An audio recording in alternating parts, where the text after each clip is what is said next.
Hello, this is a video primarily for grown-ups to explain a bit of the sort of theory and the technical bit about how pitching works in young children's voices and why I personally like using the Solfa method for helping children to learn how to sort of decode music orally with their ears and to tune their voices. And then I'm going to go just through some applications of how you can work with your children at home. There's a separate video that I've done with my kids where I've sort of run through some of the techniques that I use in class. And I'm also going to show you a computer app that will be helping with some of the pitching stuff that you can do at home. So this is slightly intense. It's not interactive, so I'm not necessarily expecting you to sing along and clap along. So you can snuggle up on the sofa in front with your laptop or iPad or phone or whatever, make a cup of tea, strong coffee, and sort of maybe get a pen and paper to take some notes and stick with me. Okay, so first things first, children's voices.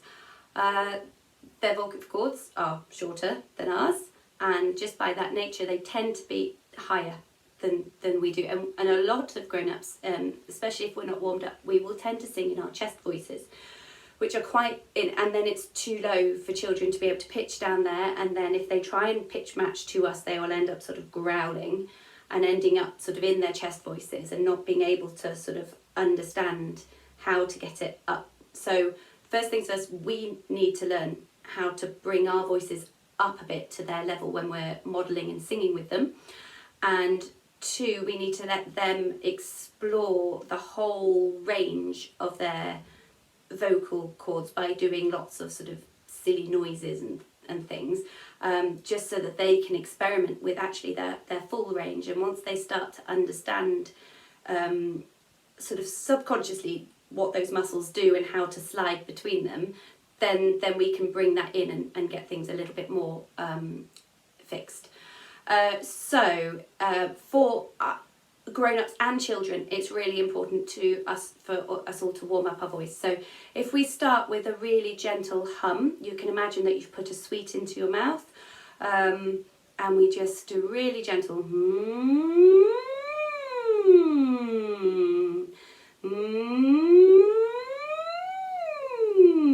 You can keep the range quite small to start with.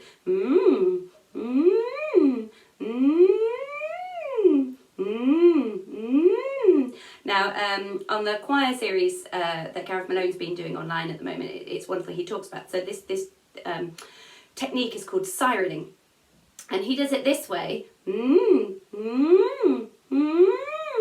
because what we're actually doing is stretching up our vocal cords like on that plane, and they stretch back and forth. But I think for children, it's actually quite difficult for them to, what we're trying to get them to understand is that higher and lower in their voices. So if I'm in class, we will often use a pom-pom that we use to go and they can control the sound, or we can draw pictures, and we can have different pictures that we turn over that have different shapes on them. So we go or we go or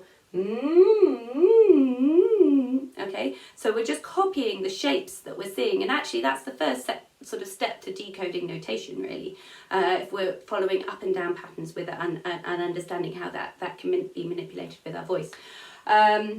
We need to get the bits of our face relaxed, so our jaw muscles. Children tend to have less tense jaws than us grown-ups, so grown-ups, you might want to give your jaw a nice little massage down from the thing and just pull it really gently with your hands like that. And then with children you can do big face and a small face and a wide face and long face, or you can do scary line sucking a lemon, lion sucking a lemon. So you can make up lots of different games for how to get these muscles working and relaxed and exploring how to make your face look ridiculous. And then once you've got the gentle humming, you can open it out, and we apply those sort of facial shapes, like E and ah and ooh. So ooh is sort of our small face, ooh, and is our long face, and E is our wide face. Again, try and keep all of these sounds nice and loose. The children should be ideally standing when you're singing, but obviously I know sometimes we're doing clapping games and rhythm games on the floor, but we don't want them slouching like this, because then they won't be able to get any air up through. So we're trying to get shoulders shrugged and then down. If they're standing, knees nice and loose, not arching their back, so hips sort of slightly tucked under. I mean, children are sort of floppy, so you get them into the right position and then they go off anyway. So, you know, don't get too fixated. We want them to feel free and loose and easy, and this to just be part of their play, not a set, now we are doing singing. That's what it is. So these sounds, you can make monkey sounds. You can be Father Christmas. Ho, ho, ho. So what we're doing here, sorry, showing you my tummy, but we have muscles that are just above our hip bones. So if you find your hip bones and you go just above here, and we do a little cough, you should feel those muscles sort of jumping. Now with slightly older children, probably 4-year-olds, you're not going to get them to do this necessarily, but you know, the 6-year-olds, 7-year-olds, definitely 8-year-olds, you can get them to feel those, and then you can make some sound effects. So ha ha ha, hee hee hee, and I like to say like little pixies, hee hee hee, or we're going on a motorbike, or I don't know, we're suddenly going down a roller coaster and okay, so anything that's just taking them out of their chest voice, going up high, but in a fun, relaxed way, and the body's engaged and the face is engaged, that will just help with their range and sort of vocal health. They're not straining anything. So if we do those vocal warm-ups with our children, then we should also be able to get ourselves out of our chest voice. The warm-ups, as I've already mentioned, the Gareth Malone warm-ups, but if you look at, you know, there will be vocal warm-ups online on YouTube. You can have a look at those that are more aimed at grown-ups, and if you want to sort of go into a quiet room and warm up your voice first so you're feeling more confident with your singing voice before you go and do it with your children, that's absolutely fine. We're just trying to sort of stay here, not here, okay? So, done. Children's voices. They have a much smaller range than us. Tends to be from about a D, above middle C, to maybe an A. And then as they get a bit older, we might get to a B and a C. We might go down to a C and a B down here. So it is sort of this middle octave range, probably hanging around these notes here. And if you're not sort of happy with piano notes, I'm going to go into that in more detail later on. So, Solfa Street. This can seem like a totally different language, and I know that a lot of grown-ups come to music education with a lot of baggage from when they may have been taught it in school, or they may have been taught it in quite a traditional way. And it's, you know, middle C is here, and then you have to learn these sharps and flats, and every good boy deserves football, and you have lots of coding things coming at you. And I think either you sort of learn to, you love those and you learn to absorb them, and you know, music has become your passion and fulfilling, or it can be really off-putting and you feel like you sort of somehow were missing something. And I feel that the Solfa system, whilst it feels a bit weird to start off with, actually gets rid of a lot of that traditional theory coding issues. I'm quite severely dyslexic. I still struggle with a lot of the sort of sharps and flats and tonics and subdominant coding, and I've got 2 music degrees. So join the club. I find that hard. I don't find this hard. I find this quite intuitive.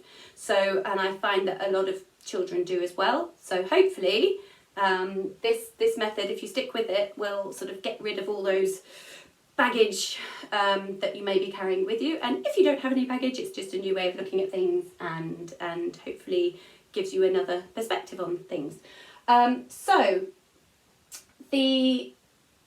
We probably all know Do, Re, Mi from Sound of Music. Do, Re, Mi, Fa, Sol, La, Ti, Do. So what this pattern is the pattern of a major scale. Okay. That if we were asked to sing a scale, it's the one most of us would go for. A scale is a pattern of sort of eight, 7 notes, 8 notes as you get back to the one at the same, and it's the key that most pop songs are in, I would say. A lot of classical music. So let me sing that again. Do, re, mi, fa, sol, la, ti, do. Now, in traditional theory, you might have got so far as to learn that there's a tone between the first and second note. So this is 1, 2, 3, 4, 5, 6, 7, 8. I'll just move that for the moment. Okay, so we have a tone between do and re. We have a tone between re and mi, the second, third. We have a semitone between these two notes. We have a tone, tone, tone, and then a semitone. Now, a tone is a gap of one note on a piano. Now, you notice this piano that I've done here, I haven't made the black note short like it would be on a traditional keyboard, because I feel that if you actually think about a keyboard with all the notes, the black notes and the white notes, as totally equal, then a lot of this theory becomes a lot more simple. Okay, so this so far might seem total gobbledygook because I'm using the sort of chucking you at the deep end with, you know, grade 2, grade 3 theory ideas. So we're going to get rid of those. So that pattern of a major scale is really important to understand and really get to grips with. So I'm not sort of disputing that. But if we teach the children this pattern of notes, do, re, mi, fa, sol, la, ti, do, all they need to remember is that mi and fa are close together and ti and do are close together. Yeah? All the others, so I call this Solfa Street. And between the houses in Solfa Street, which we build up house by house, there's a little garden, and we're not allowed to walk on the grass because they're very particular about, you know, they're going for the Village of the Year award in Solfa Street, and so nobody's allowed to walk on the grass. So we're not allowed to go in here. So we have do is a detached house. Dotty do. Rachel Ray lives in another detached house. Then we build Mikey Me, and at the moment we haven't been introduced to this one. Okay, and then we have Do, Re, Mi, we haven't been introduced to this one. So, it's another detached house. La, Lucy La. So we have Sammy So, Lucy La. We don't need this one yet. And then we have Diddy Do. So we've been introduced to all of the houses, apart from this one and this one. And then when we get introduced to these houses here, I've cut off half of the roof and they snuggle in next to their neighbour. So Mikey Me and Freddie Farr, Mikey Me and Freddie Farr are really close together. They're semi-detached houses, okay? And Timmy T, Timmy T, Timmy T and Diddy Do are also semi-detached houses. So by the end of the sort of first year of learning, the children have got a concept of the whole scale, and because we leave the semi-detached houses until the end, it really sort of cements in their head that Mikey, Me and Freddie Farr, that's it, their houses are the sandwiched ones, and Timmy T and Diddy Do, they live together, and that's really the only information they need. Yeah, so they've got that information, they know that those two and those two are the close ones. Now what they're actually learning is these ones and these ones, so notes 3 and 4 and 7 and 8 of a major scale are semitones. That's the technical bit that they're learning. But they don't know that. They just know those notes are partnered together. And once that's in their head, it goes right to their subconscious. It's totally ingrained. So then a few years later, when they're starting to learn the sort of fixed note notation on an instrument, and we start talking about scales, we can then use the Solfa system and say, oh, but you remember Timmy T, Freddie Farr, no, Timmy T, Ditty Doe, they live close together, and Mikey, me and Freddie Farr, they live close together. Let's see where they live in this scale and see if we can help them help us work it out. So just to put this into practice, what I've done, and in the Solfa streets that you have got, so you will have a template that I give you that's laminated, and it's the same code, it's the same sort of size as a standard keyboard. Now what you will actually see, even though we've got short notes, where's my hand gone? Short notes for the black notes and long notes for the white notes. If you actually measured the back of the notes, the distance between the bit of the black note and the bit of the white notes, the same. So if we just didn't look at this bit of the keyboard and we just looked at the back bit, it would look like this, okay? So you can slide my template anywhere along a piano and it will have the same effect as sliding this up and down here. So if I sort of put it here, then the notes line up, yeah? And then you can work out your notes of the scale like that. So I'm going to do it where I'm going to line up Do with C. And then, unfortunately, my scales haven't quite worked as perfectly as I wanted to. No idea why, but let's go for best guess. Okay, here we go. So, if Do is C, Do, we can work out from this pattern how to play a C major scale.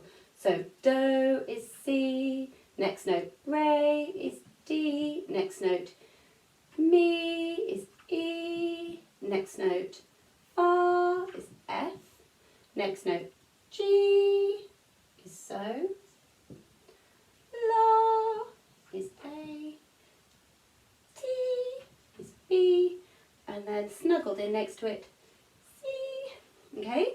And we know that Mi and Fa, T and Do are close together, and we've just played a C major scale.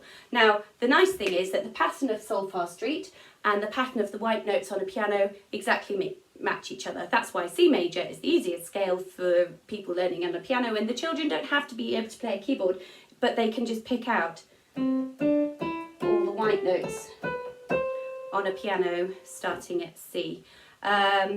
Very quickly, a bit of piano theory. The alphabet in music goes from A to G and then repeats.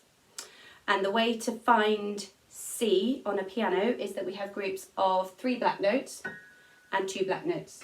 So you can play a game of 3 black notes flat, and you can do this on a tablet piano as well as a real piano. So if you haven't got one at home, you can always draw one out and do it that way if you don't have access to any others.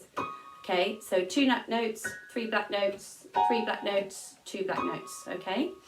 And then between the 2 black notes, I say dog is in his den, so that is a D.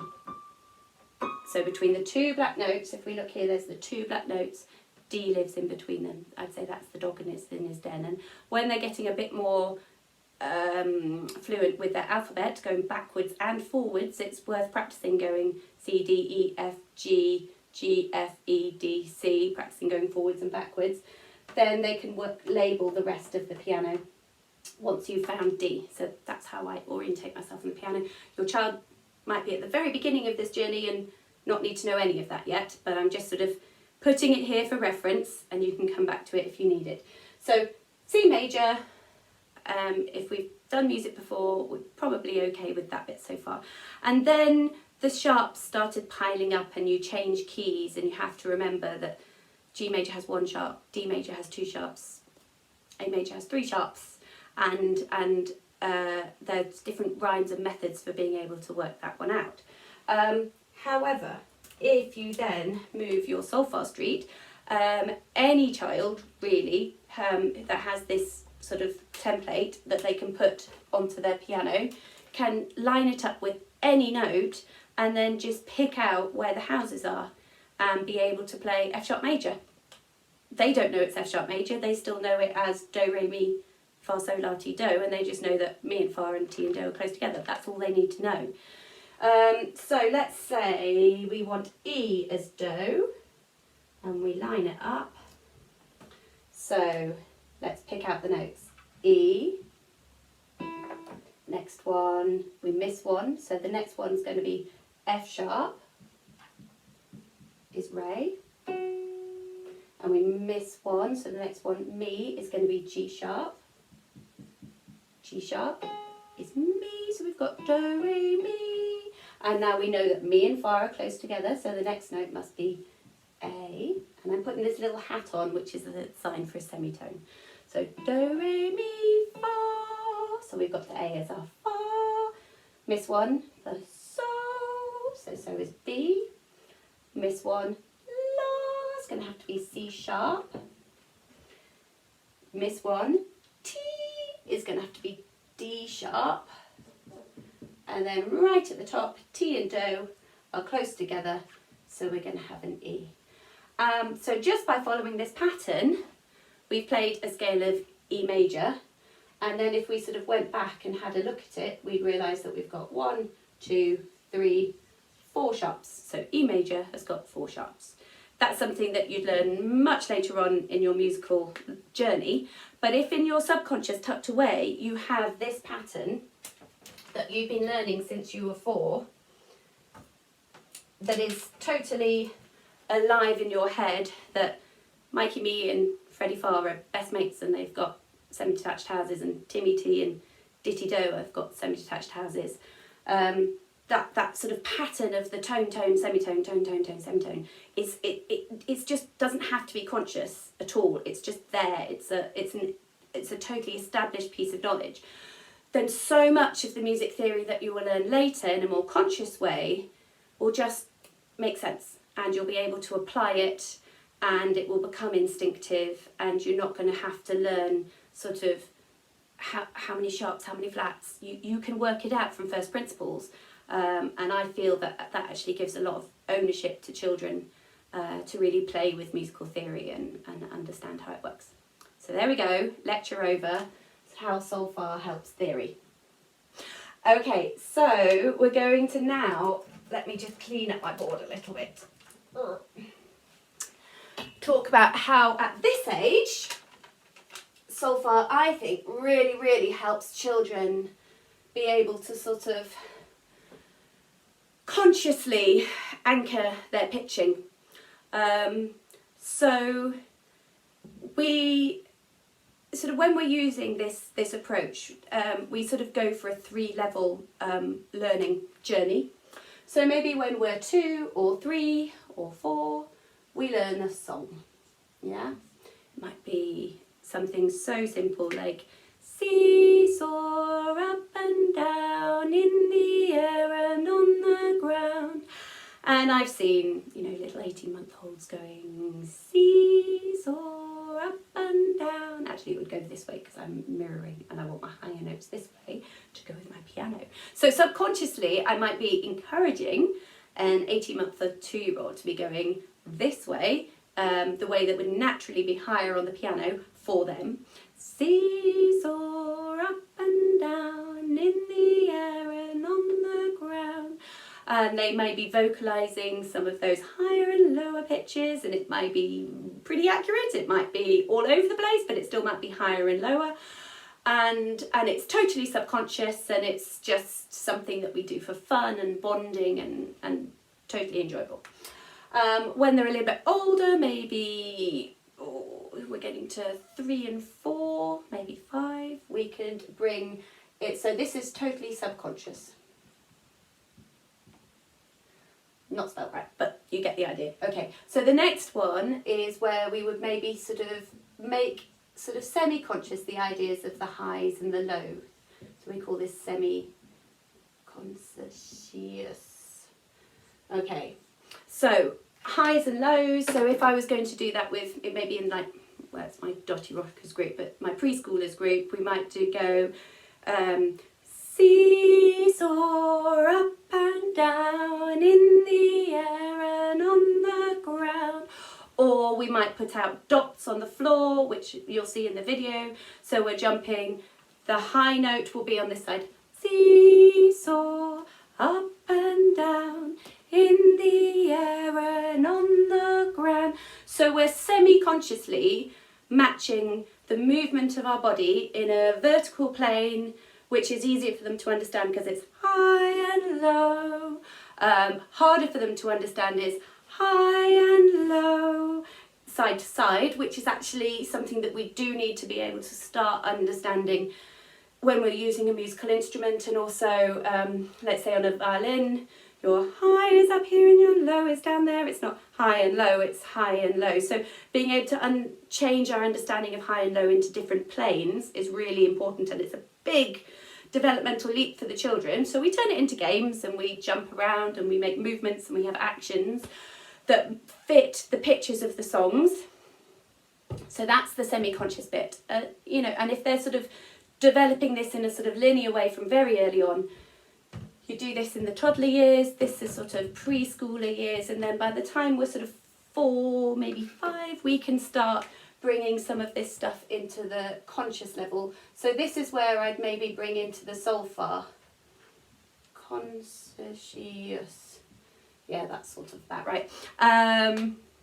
So a song that they've been maybe singing for 3 years already, we then might start decoding into Solfa, where we go seesaw up and down, so me, so me.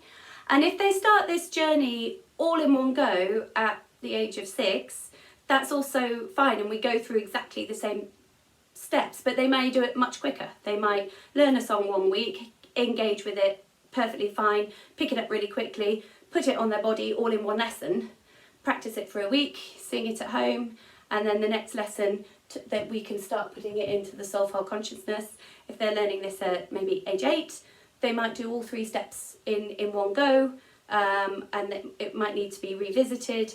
But I still like this sort of teach the song, understand the song, get the feeling of the highs and lows, and then we start coding it, rather than going, I'm going to teach you a song, it goes so me, so me, so me, and it's just too much information all at once, and our brains, anybody's brain, would just go, oh, information overload, which is what I'm doing to you at the moment. But obviously with children, you've got a cup of tea, hopefully, so stick with me.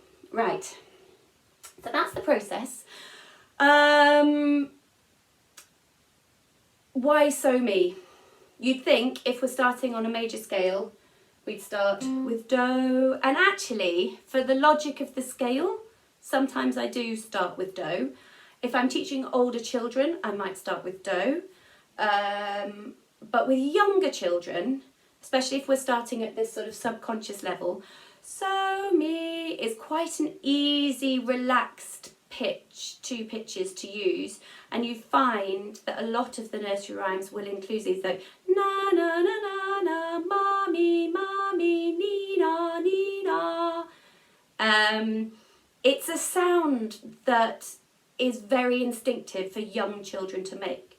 Now, if you're using this method with older children, that sound is often associated with nursery rhymes, and so will be totally rejected by, let's say, 11-year-olds who are starting with this system. And actually at that point you wouldn't start with so me, because they would just go, yeah, whatever, we're not interested. But with young children, so me, especially if they're starting to learn all this before they're starting an instrument, because so me isn't always easy to translate onto an instrument straight away. But if we're learning purely vocally before we started an instrument at all, so me, so me, so me, just is one of the sort of easiest first 2 pitches to learn. And trust me, it gets stuck in your head, especially in September when I'm starting lots of different classes singing so me songs. So let me talk about how you as parents can work out how to decode so me on the piano. If you've got one, if you've got a piano app, you can also use that. What I'll do is I'll write it up here, and then you can pause the video and screenshot it so that you have it for reference if this is all totally new to you, okay? So as I said before, piano is made up of white and black notes. The white notes make up a C major scale. The black notes are in patterns of 3 black notes and 2 black notes. The musical alphabet starts at A, and we go A, B, C, D, E, F, G, and then we go back to A again. Now, the white notes of the piano follow that alphabetical feature. And as I said, if you want to start, the easiest way, I think, is finding D. So you do 3 black notes, find those, all those groups, and splat them, and then find the groups of 2 black notes, splat those, and then the 2 black notes, in between the 2 black notes is where the dog lives. I think that's, dog is in his den. If you're doing this with your child, you can find all the dogs in the piano and have a go at finding those.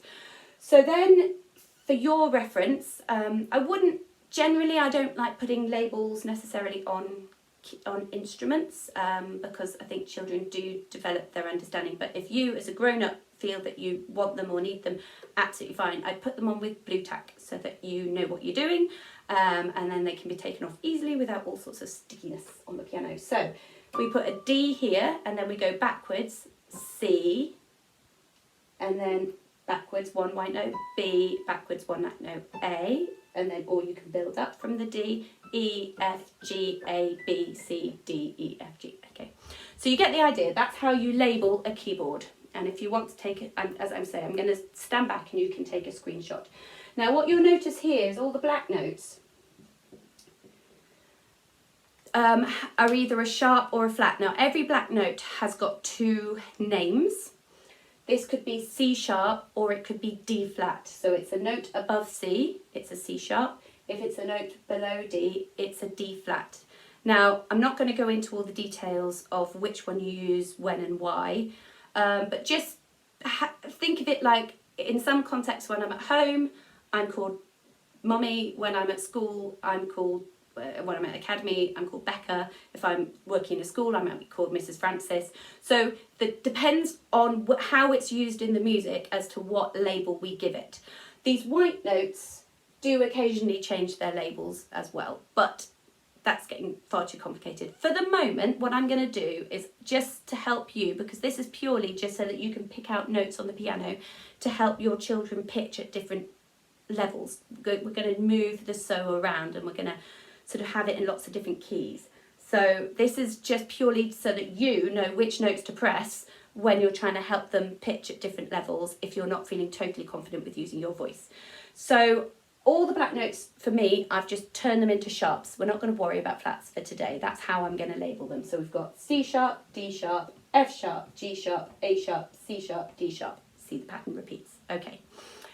So the reason I'm telling you all of this is that you might have a keyboard at home or you might have a tablet, and I'm asking you to move the so me, or another day you might want to make it a bit higher, so you do all your vocal warm-ups and this is of so me, or another day you're trying to explore your lower register, so me. So you need to be able to pick out so me, so me, so me, the noises on the piano to help the children sort of, you know, ideally it's best for you to sing so me and the children match to your voice, but to help you tune your voice, if you're not totally confident, you can use a keyboard or a keyboard app. Okay, so I'm going to give you all the options of the combinations of notes that I think are good ones to try with your children. We'll go from low to high, I'll write a list and then I'll move out the way, you can take a screenshot and then you've got that sort of for reference. So the first one, so I'm going to put it, let's just take that out of the way. So so's are going to be here, oops, and me's are going to be here. Okay, so the first one I'm going to do is so is going to be a D sharp. So that makes, so this is my D sharp here, and it sounds like this. So that's my D sharp. So my me is going to be C. Now if I take this across and I line up, so you can do this actually with your Solfa street. So you line up so with D sharp, let's do that there. And then we slide across, so we need to find me. So me would be a C.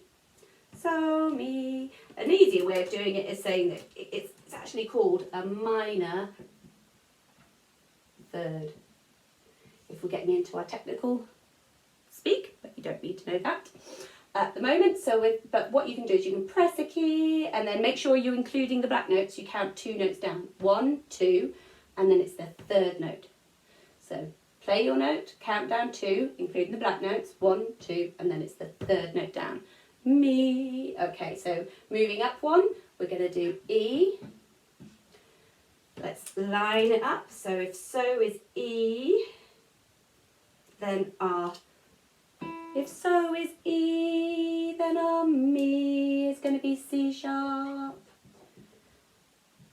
So, Mi. Moving up 1, if so is F. So we count down 2, and the 3rd one down is going to be a D. Mi. So you don't actually need to know the labels. You can just play a note, count down 2, play the 3rd one down. This is F sharp. F sharp, count down 2. This is going to be Mi. It's going to be a D sharp. Okay, and you can, and then move it up 1. G. This is definitely not anything I would do with the children. This is purely just to give you a reference, okay? All of the stuff I've done in the video with my kids is how you would do the stuff with your children. Don't go into any of this information with them. This is purely to help you access it if you understand musical notation but you don't understand solfa. This is helping you translate into this world. Yeah. Okay. This is if so is G. Count down 2. Bottom. The next one is E. This is the one that I quite like starting with. E, G, E, G. It's nice in the middle of our voices and we feel all low. And actually if you pitch to that, a lot of the time it can become ingrained in your subconscious and actually the children can just pick up on an E, G. I find that because I teach with tuned percussion that's in C major, so my So bell and my Mi bell are G and E, I can pick those pitches out. If I'm doing a lot of So Mi songs, it tends to sort of ingrain in my brain. Move it up 1, G sharp. So Mi is going to be, if so is, oh, yeah. So if we've got G sharp, then our Mi is going to be F. A few more to go, stick with me. You can fast forward through this bit and just take the screenshot at the end. You've probably got the idea. A and F sharp. And then we're getting to the point where, unless you've got a really high voiced child, you'd probably be reaching limits. What we don't want them to do is really up here to try and get these high notes. Just stick within their vocal range at the moment. A sharp goes to, so is A sharp, G. But what I'm also showing you is how to use your solfa street template on your keyboard. So again, you're not going to use your labels. You're not going to be saying A and B and C and all of that necessarily at the moment, but the children can use it, slide it around and see if they can play their So Mi pieces in loads of different keys, because you've got the coloured blobs, the blue blobs and the yellow blobs, and so they can find the blue and the yellow house on the solfa street and then they can pick it out on the piano. So B is So, this is So, Mi is G sharp, so B, G sharp, and go on, let's finish it off, we'll go back. So we have C as So, top C. This is getting sort of really high in the range for young ones. C is So then A is going to be on Mi, C, A, So, Mi. Okay, so as I promised, I will move out the way. Here is your screenshot. So that's the pattern of solfa street. It's a major scale pattern. You've got a list of Mi and So notes. You've got a label of how the keyboard works, and you know how to find those notes by the 2 black notes and the 3 black notes. And this sort of explanation shows you how to use the solfa street template on the keyboard sliding it along the back so your children can just pick out So Me songs in loads of different places. But it also gives you a sort of technical reference for, you know, if you want to sort of help structure your voice so that you're confident the interval you are singing is a minor third, it is So Me. You haven't sort of picked it up slightly wrong, because what can happen is that you stay in a key and you sort of change it to a major third by accident. So you'll see in the video I do with my children, we have to scramble our voices before we sing another note, because otherwise you can naturally sort of try and stick in one key. I often do that in class and have to be strict with myself. Okay, ooh, we got through that bit. Brilliant. Okay, Solfa, pitch, done. So the application, I've really shown you in the video with my children, in that we learned a song, and then we've played the game, and we've played it loads and loads and loads of times so it becomes ingrained in their subconscious. Then we pick out the highs and the lows. If it was a 3-note song, we'd have 3 bits of our bodies. It's just a 2-note song, so we have a high bit and a low bit. We then change that from vertical to horizontal. And then we start talking about these rather abstract concepts of So Me. And then we sort of translate the lyrics. So we sing it with the lyrics first, and then we sing it with the So Me. And what we're sort of doing is hearing the song in our head. So if it's seesaw up and down, So Me, so me. So just do little snippets of the song. So if it was here I come, where from, it would be so me, so me. So you sing it with the hand signs, even if you're singing the lyrics. Here I come, where from, so me, so me. You'll see in the video I'm sort of using 2 hands at some points. That's to sign my section and then their response. You can do that if you're feeling particularly brave. So yeah, so don't just jump in and say, this is so, sing me, or this is so, what's me? You could pick a note, say, here I, and then see if they can sing, come. So then you go, so, me. So put it in the, if you're trying to get them to be able to sort of pitch, so me, put it in the context of a song that they know so well straight away, and they'll just do it without thinking, here I, and they'll go, come, and then you go, so, and they'll be able to pitch me, and then you can have a play around at things on a keyboard as well. But one final thing, so we're getting there. We've done so there's a whole video on how it applies with children. You see my very, very wriggly daughter who just got to the end of her concentration, and I probably wouldn't have done that much with her, especially not with the sort of wriggles that we were in at the time, but that does show you how approximate it can be with children, and it's never going to be perfect, and you have to pick your moments and never force it, and if they're not in the mood, they're not in the mood. That's fine, okay? Try and turn it into a game. Get cuddly toys involved, get colourful cups, get it wrong so that they can correct you, let them be the teacher. So, last thing, I have found a fantastic app. Now you can use it on a laptop, but I don't know if this function works as well, so I'm using it on tablet. I think you can probably do it on a phone as well.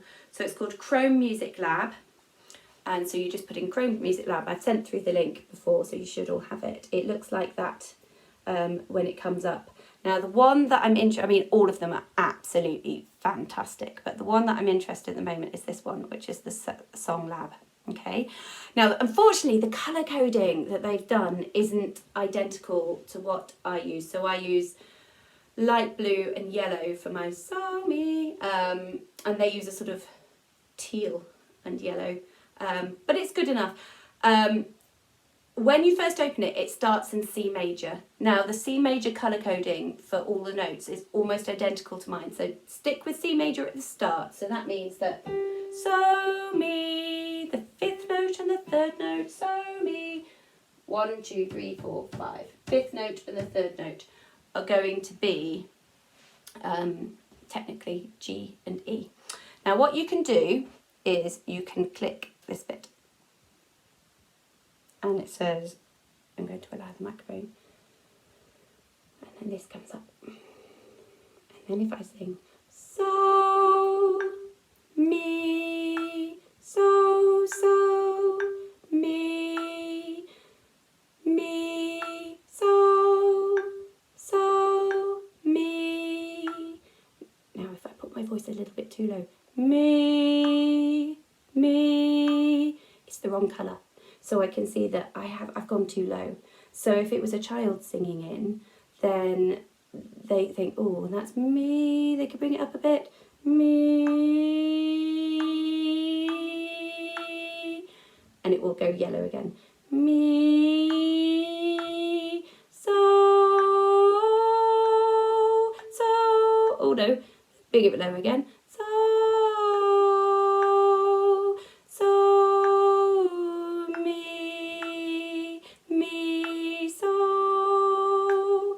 Okay, so what this is doing is it's giving them a visual representation of the notes that they're singing, and they know that they're aiming for, as I say, this sort of slight teal colour and the yellow colour, and if they go on to orange or red, then they've pitched too low, so it's not a so or a mi anymore. It's got a different label, so as we get more advanced, we can sing sort of, if I do reset, is it going to let me do that? Undo. No. So if I wanted to sing the whole scale, for example, this is much more advanced than we would be doing. It'd be do, re. Oh, hang on. I put the microphone on. Do, re, mi, fa, sol, la, ti, do. It doesn't let me do a top do. Now my colour code that I use is red, orange, yellow, green, and I do light blue, dark blue and purple. So the la and the T get a bit confused at the top, but you know, it's pretty good. Now if you want to then move the do, so if I undo all of that and go into settings. Now settings, we can make this, we can change the register. So at the moment I've got 2 octaves. So I could turn that into 1 octave so that I can only see the notes that I was playing. Well, interestingly, I just did this with my husband, and he said he thought he was singing at the same pitch as me, and then his came in the lower section, an octave lower.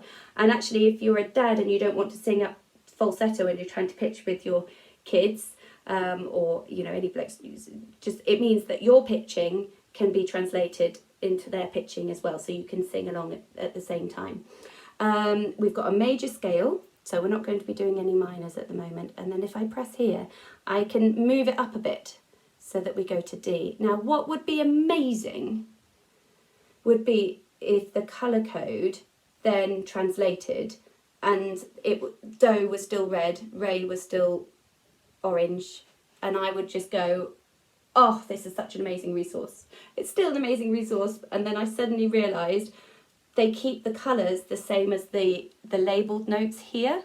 They sort of, and they don't transfer them. So the bottom note doesn't stay red. So this is probably going to be quite confusing for the little ones, and I would keep them in C major at the moment. But for older ones, what you could do is count up 1, 2, 3, 4, 5. That's going to be so. 1, 2, 3. That's going to be me. And once you work out what the colours are, they can do exactly the same pitching exercise. Okay, so let me work out what do is if I just press it. Do. Okay, so do, and now I have to go back to my microphone.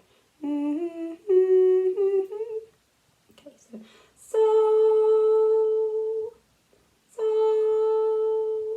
do. That's interesting. So it's gone the bottom octave. Let me see. So anyway, you can sort of play around. Let me see if I want to go. I'm going to say, let's go back to the 2 octave range so that I can keep. Okay, so do, re, mi.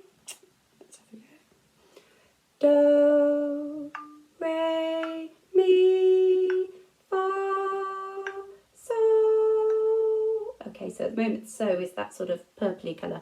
So, mi, so. Okay. So I think you get the idea that the so mi pitching is different colour codes for different keys, and if that's just way beyond where you want to go with that, that's absolutely fine. Just stick with C major, which is what comes up when you first use it. Yeah. If you want to experiment with going higher and trying in different keys, then you just count up the number of blocks, and it's the 5th block up is going to be so, and the 3rd block down is going to be mi. So hopefully that's like 50 minutes worth of concentration. I'm really sorry that's taken an awful lot of time, but hopefully you can fast forward through the bits that aren't necessary for what you're doing, and it sort of gives you a real sort of insight, behind the scenes view of the type of things that we're trying to do when we're pitching, and why we use the sort of Solfa system. Okay, so thanks very much, and good luck.